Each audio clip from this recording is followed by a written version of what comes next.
सिक जी है ना इंसान को हमेशा उदास रखती है,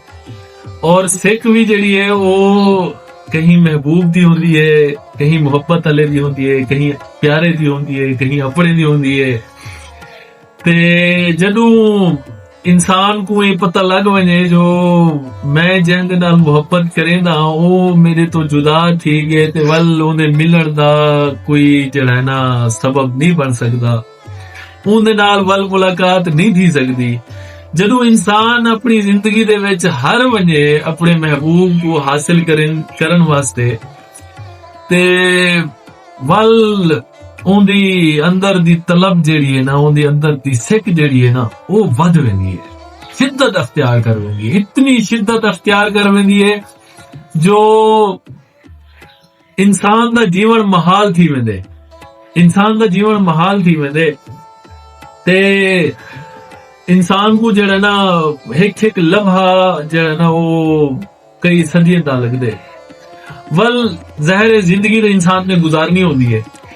ते जिंदगी गुजारन वास्ते वल अपने आप को ना कई तरीके नाल मसरूफ रख दे, अपने आप को कहीं कम दे विच मसरूफ रख दे ताकि उनदा वो महबूब दा जेड़ा ख्याल है ओदे ज़हन तो हट वने। ते ही मौजू ते मेरे उस्ताद सही आज़म बुखारी से होने उन्हां दा एक डोड़ा है, बड़ा प्यारा मशहूर डोड़ा है, ते ओ डोड़े दे विच बयान करन जो भी एक लड़की है ते वो अपने महबूब दी याद को भुलावन कीते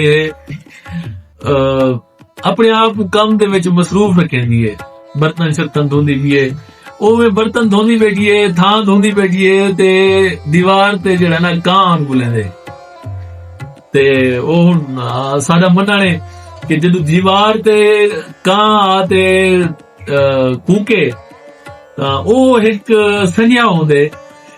जो भाई शायद कोई मेहमान आंदा पे, कोई मुहब्बत वाला आंदा पे, कोई चाहत वाला आंदा पे, ते ओ हुण सीन इहो जिहा ओ थां धोंदी बैठी है तो उतो कां ते बुलेंदे तो ओ कां दे नाल मुखातिब थी ते आखदी है आदर सी दा डोड़ा देखो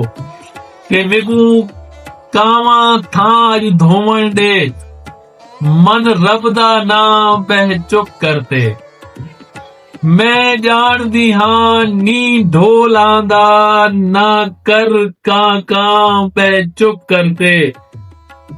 तेरी कां कां कुर कुर वांगो है मेरा सड़दे हां बह चुप करते, जेड़ा आदर मेरे हथ विच है इहो लक्सी थां बह चुप करते।